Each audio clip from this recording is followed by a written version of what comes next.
और आप देखेंगे दो आंकड़े यदि पहले और दूसरे को मिला लें तो 11 लाख परिवार अंत्योदय का होगा, जो छत्तीसगढ़ की आबादी का 20% होता है, और बीपीएल परिवार में 31 लाख परिवार, जो छत्तीसगढ़ की आबादी का 55% होता है। इस प्रकार 75% आबादी को 1 रुपया और 2 रुपये किलो चावल मिलना प्रारंभ हो गया है। ये देश में सबसे बड़ी योजना। और उसके साथ साथ आयोडाइज साल्ट उसको मिल रहा है फ्री, पल्सेस जो नॉन शेड्यूल एरिया में, और चना शेड्यूल एरिया में, ये भी हमने इसमें जोड़ के रखा है, ये प्रारंभ हो चुका है। इसमें हमने कुछ नई बातें, नया प्रयोग किया है।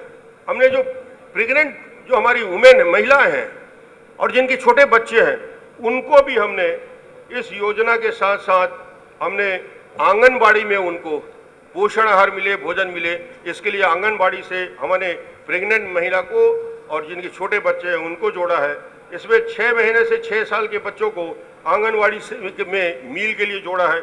और उसके साथ साथ मिड डे मील में 6 साल से 14 साल के बच्चों को मिल रहा है सप्लीमेंट्री न्यूट्रिशन। हम सप्लीमेंट्री न्यूट्रिशन जो माल न्यूट्रिशन से जो पीड़ित हैं उन बच्चों के लिए व्यवस्था की है। इस फूड ग्रेन से छत्तीसगढ़ के हॉस्टल में रहने वाले जितने हमारे ट्रैवल हॉस्टल, हमारे सामान्य हॉस्टल में रहने वाले लाखों बच्चों को हमने इस एक्ट के तहत लाया है कि उन्हें भी चावल, नमक मिलने की, चना मिलने की उनको अधिकार रहेगा। तो इस फूड सिक्योरिटी एक्ट में सभी छात्रावास को हमने जोड़ दिया है, सभी आश्रम को हमने जोड़ दिया है, सभी दौल भात केंद्र को जोड़ दिया है, सभी होमलेस जिनके घर नहीं है, जो अपंग हैं, निराश्रित हैं, उन सबको जोड़ दिया है। और इसमें जो आपदा पीड़ित यदि कोई परिवार हो, डिजास्टर में जो प्रभावित है, उनको भी इसमें तत्कालिक प्रावधान किया जा सकता है।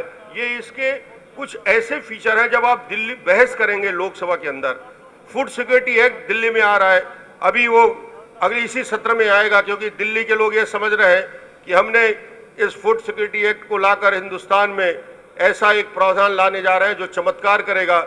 मगर जब वो बहस करेंगे तो आप जरूर इस बात का जिक्र करें कि जो प्रावधान छत्तीसगढ़ में गरीबों के लिए, महिलाओं के लिए, बच्चों के लिए, छात्रावास के लिए किया गया है और चना और दाल और नमक की योजना की गई है, यदि प्रधानमंत्री और वित्त मंत्री जी इसमें सहमत हो जाएं तो ये कहेंगे कि उनके अंदर में कुछ सोच है गरीबों के लिए, अन्यथा वो एक्ट उचित नहीं होगा। इसका आपको जो हमारे सम्मानित सदस्य बैठे हैं उनके लिए एक महत्वपूर्ण विषय है कि इस अभियान को हमने शुरू करने में देश की अगुवाई की है और छत्तीसगढ़ ने अगुवाई की है। और इसका श्रेय जाता है कि हम उस पार्टी के हैं, डॉक्टर श्यामा प्रसाद मुखर्जी, दीनदयाल उपाध्याय, माननीय अटल बिहारी वाजपेयी, अडवाणी जी, इनके संस्कार की वजह से एक छोटा सा कार्यकर्ता डॉक्टर रमन ये काम कर चुका है। इनकी वजह इनकी सबका आशीर्वाद है, नेतृत्व का आशीर्वाद है कि हमने एक हिम्मत और हौसला। ये 10,000 करोड़ की बात कर रहे हैं, 10,000 करोड़ पूरे हिंदुस्तान के लिए बात कर रहे हैं। मेरे छत्तीसगढ़ की आबादी इस देश का 2% है और उस 2% के पॉपुलेशन के लिए डॉक्टर रमन को छत्तीसगढ़ के बजट में 950 करोड़ रखना पड़ता है। तो 120 करोड़ के देश में जब तक ये इस राशि को जो 10,000 करोड़ बता रहे हैं 10 और 20 गुना नहीं बढ़ाएंगे। और इसमें भी वो कैश ट्रांसफर की बात करते हैं, ये पेचीदगी है। यदि कैश ट्रांसफर हो गया तो आप ये मानिए कि धान खरीदी किसान का कौन करेगा, हमारी सोसाइटी क्या करेंगे, हमारे स्टॉक कहाँ जाएंगे। यदि कैश ट्रांसफर ही करना है ये पूरा सिस्टम फेल हो जाएगा। इसलिए पीडीएस में इस हिंदुस्तान में कभी कैश ट्रांसफर नहीं हो सकता, ये मैं दावे के साथ कह सकता हूं। और भारतीय जनता पार्टी का इसमें ये स्टैंड क्लियर होना चाहिए कि गरीबों का, किसानों का चावल यदि नहीं खरीदा गया, प्रोक्योरमेंट सिस्टम फेल हो गया, तो प्रोडक्शन क्यों बढ़ेगा, कैसे बढ़ेगा। मिनिमम सपोर्ट प्राइस में खरीदने की गारंटी होनी चाहिए। लागत मूल्य बढ़ चुका है और लागत मूल्य के लिए हम लगातार दिल्ली से मांग करते रहे कि समर्थन मूल्य बढ़ाया जाए। जब समर्थन मूल्य नहीं बढ़ा तो छत्तीसगढ़ सरकार को मजबूरी में किसानों के हित में 270 रुपया बोनस देना पड़ा। हमारी अर्थव्यवस्था में बड़ा एक असर पड़ेगा। मगर एक डॉक्टर साहब, हाँ खत्म हो गया? नहीं सर, थोड़ा सा नहीं, मैं खत्म कर दूंगा। 2 दिन जल्दी कर। मैं थोड़ा फर्क बताना चाहता हूं कि छत्तीसगढ़ फूड सिक्योरिटी एक्ट और नेशनल फूड सिक्योरिटी एक्ट के प्रावधान का, इसको आपकी जानकारी में देना, मैंने हार्ड कॉपी दे दिया है, सबके पास है। मगर जल्दी बताता हूं कि उनका क्राइटेरिया क्या है, छत्तीसगढ़ का क्राइटेरिया क्या है, उसमें फर्क क्या है। वो जो प्रावधान करने जा रहे हैं वो कितना कमजोर है, कितना लचर है। आप देखेंगे कि Chhattisgarh food security act current जो स्टेटस है, जो गवर्नमेंट ऑफ इंडिया मान रही है, और जो नेशनल फूड सिक्योरिटी जो लाने वाले हैं, उस बिल में और छत्तीसगढ़ के बिल में क्या फर्क है। इसमें जो कवरेज होता है, उस कवरेज के बारे में ही फर्क है कि छत्तीसगढ़ का फूड सिक्योरिटी एक्ट में सिर्फ 10% ही एक्सक्लूडेड है, यानी 10% परिवारों को छोड़ के बाकी परिवारों को, बीपीएल और एपीएल को कहीं ना कहीं हमने शामिल किया है। और गवर्नमेंट ऑफ इंडिया के केंद्र सरकार के जो फूड सिक्योरिटी एक्ट आ रहा है, उसमें 33 और 37% परिवार को अलग कर दिया गया है। ये बहुत बड़ा फर्क है दोनों के बीच में। दूसरा प्रोविजन उन्होंने जो किया है हमने जो किया है छत्तीसगढ़ फूड सिक्योरिटी एक्ट में, इसमें हमने मंथली राशन देने के लिए हाउस होल्ड को, परिवार को यूनिट मानना है, और केंद्र सरकार ने कहा है कि उस व्यक्ति को यूनिट माना जाए।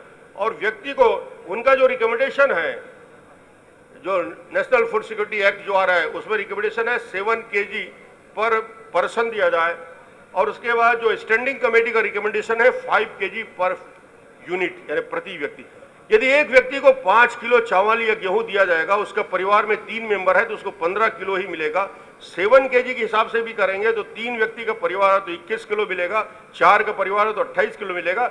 और हमारा फूड सिक्योरिटी एक्ट कहता है परिवार छोटा हो या बड़ा हो, सबको 35 किलो मिलना चाहिए। इसका हम पालन कर रहे हैं। और ये केंद्र में भी परिवार को, हाउस होल्ड को यूनिट मानना चाहिए, व्यक्ति को यूनिट नहीं मानना चाहिए।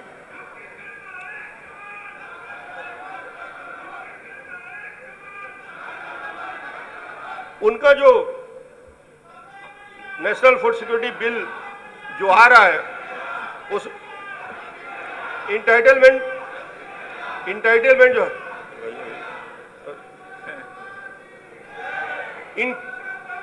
भैया 2 मिनट है मेरे पास, नारा लगाओगे।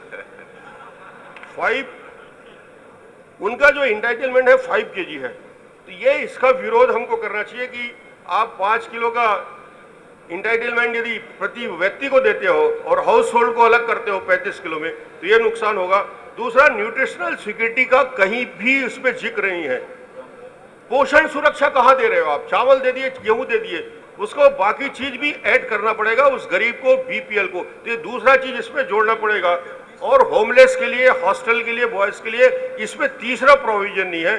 तो जो सेंट्रल एक्ट आ रहा है उसमें इन 3 चीज का, जो होमलेस है, जो हॉस्टल में रहते हैं, जो विकलांग हैं, जो वृद्ध हैं, अति वृद्ध है, इन सारी क्राइटेरिया में जोड़ा जाए तो उसका लाभ हमको ठीक से मिल सकेगा।